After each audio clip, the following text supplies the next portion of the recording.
It is the year 2107 AD, and mankind has reached out to the stars. After decades of exploration, discovering nothing but dead rock, our quest for a second Earth has finally come to an end. A terrestrial planet in the Nashira system has become the symbol for humanity's hopes and dreams of a new paradise.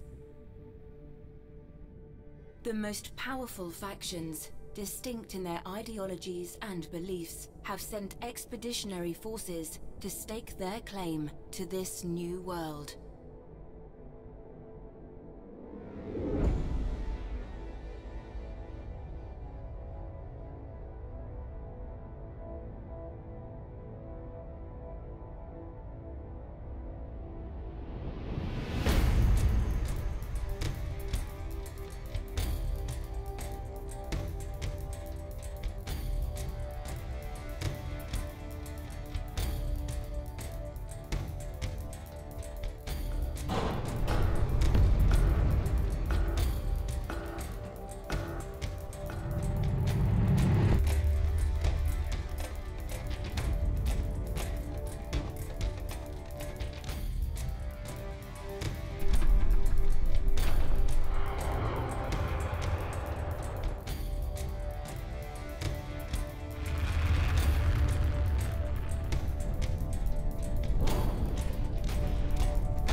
You are Eric Preston, leader of the Economic Noxium Corporation.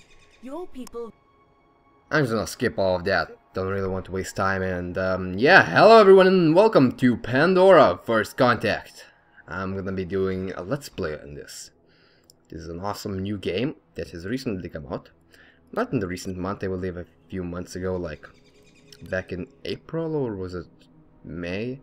Doesn't really matter. It's a very nice game.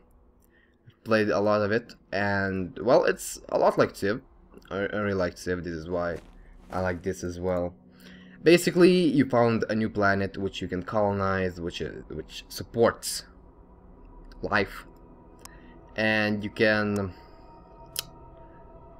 settle your city here and fight against the aliens or fight against other factions. I am the Noxium Corporation. I'm basically the guy who gets a lot of money. Only 2 per turn. That's not a lot, but it's just a start. Basically, there are a lot of factions, like 7 in total, and each of them are different, and there can't be 2 same factions. So it's a bit different than Civ. Civ has like 100 civilizations, and this only has, like, again, 7. Now, first thing you do is select research. Now, every time you start a new game, it's different. So basically, if I would want to, I would be able to do as many let's plays as I want, because it's gonna be different every single time. So this is a colonization era. I believe there are 3 eras. I've only entered the mechanization era once, but didn't really stay there for long. So what I would want is to go for heavy war machines or infernal pre-igniter. I'm not really sure on that. Yeah, I'm gonna go for this because aliens are quite a threat. So basically, we land on this strange planet, and here we go. There's already some aliens. Now they're not gonna attack me at the very start, but they are gonna attack me later on. Here we go. Deadlock illusion field. We could imagine nothing pleasanter than to spend all of our lives. Right. So there are ruins as well, like these kind of goodie huts. You can find all the shit in there. Let's choose a new research. Yeah, Hellfire would be best. It's very good against aliens. It's like flamethrower guy. So this game is actually quite unique. It has so many features that other games do not have. For example, Beyond Earth is gonna be also in space, and it's gonna look a lot like this. It's gonna also deal with aliens, but and doesn't have a lot of core features. One of them is the workshop. So every time you, for example, finish a research, right? For example, you get some kind of upgrade or new weapon, for example, the Hammerhead missile launcher. You head over to your city, you go to the workshop, you select your soldiers, right? And you can, for example, put the Hellfire on. You get a different weapon. I'm gonna rename them Flame Elites. You can rename them, you can create new soldiers, you can have as many as you want. For now I only have a few types. It's not very useful, I'm not gonna be defending. But actually, yeah, I could use that. It's gonna of course increase the production time, but that doesn't matter. Right. Already going for heavy war machines. Tanks are actually pretty useful against aliens specifically. And yeah, again, aliens are a massive threat. I have them on a high difficulty, higher than the AI difficulty, so this is why I'm trying to watch out. And this isn't a very good island that I've found myself on. Not very good indeed. I've got one luxury resort, the Noxium Fields. I got a lot of forests. I'm not gonna... Or should I take them down? I'm not gonna take them down for now because they reduce the amount of pollution. Yeah, basically have to manage your pollution levels, your morale levels. You also have this cool little system where you can tell where people could work. For example, I could make them workers, but they're gonna stop working the minerals, which I kinda need at the moment. Don't really need that many workers, but as you can see, it basically cuts all production in half, the production time in half, which is actually pretty good. But I'm gonna stock up on some minerals. Basically, the idea of minerals here, it's not that you can buy something with it, you buy everything with credits. Minerals serve as basically a resource for production. So if you stock up, for example, 200, you can remove all miners and just place them to workers, and workers is gonna use up the minerals. You can see I'm producing 2, and one worker is yeah, minus 4.1 from production. Basically, this one worker takes up 4 minerals, which is a lot. So, but I guess 4 minerals in return for half the amount of turns to make soldiers is actually a very good trade, basically. Right, I've discovered another hive. Is it another hive? Oh, it is the first hive I've gotten. A natural plantation. This is also a luxury resource. For food. There's a lot of hills here. I could make a very nice production city right here. Maybe here I could reach the natural plantation a bit easier, but this hive is going to be quite a problem. These drones are only 2 strength, but the queen, look at that. Look at that disgusting being. The queen is actually pretty tough.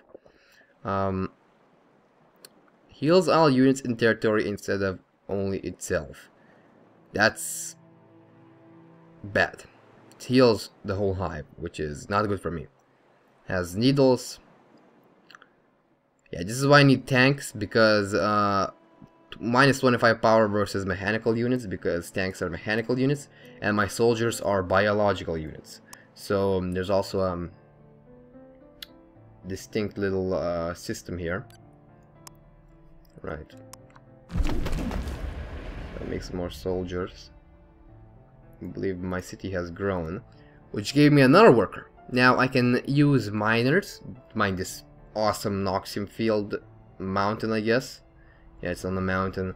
Plus if I work it I get 7 instead of 6. It does drop my morale by 1, but it's worth it. So now I can get one worker here. I could actually put him here, but that would of course increase the time and it's not really worth it. I'm still getting 4 minerals per turn. I could also just boost up my science and just go straight on. It would take a lot less turns, but Nah, it's only 2 turns, so it's not really worth doing that. So what you can do is basically have focused cities. One goes for production, one for science, one for gold, one for population, but this is highly inefficient because if you lose one of them, your whole economy is basically down the fucking toilet. On Civ you can't really do that. You have to even it all out. You don't want a city with very little population, and you don't want a city with very little production. Science and culture might not be such a massive thing in Civ, but here it's well, culture doesn't exist for starters, but here science is quite a big thing. But that being said, if you have really good science, like you're just going through all of these texts, you will need good production. Why? Because once you discover something, I'm going to show you an example. For example, this refining array. This is not, you don't just get 25% more minerals just from nothing. This is building. You build this building, you build the array, the refining array. I have no clue how to pronounce it. Refining array. Basically, you build it and then you get the bonus. If you not build it, if you just research it, you get jack shit. Same goes for automated factory, for pollution process, for basically everything. So if you have really good science but shit production, it's gonna be bad. So you have to either even it out or have a science city, have a production city, and so on and so on. But population is actually quite good, regardless of what focus are you going for. Population is always going to be useful, especially in cities that focus on gold, cities that focus on food, production, basically everything, especially science, because you can just put everyone on science and that wouldn't cost you much food or minerals. Speaking about food, I'm actually getting none. It's not good. No problem, one more citizen in one more turn, so I will be able to get another farmer. Right. I have lost the projectiles. Orbital reconnaissance. Reconnaissance.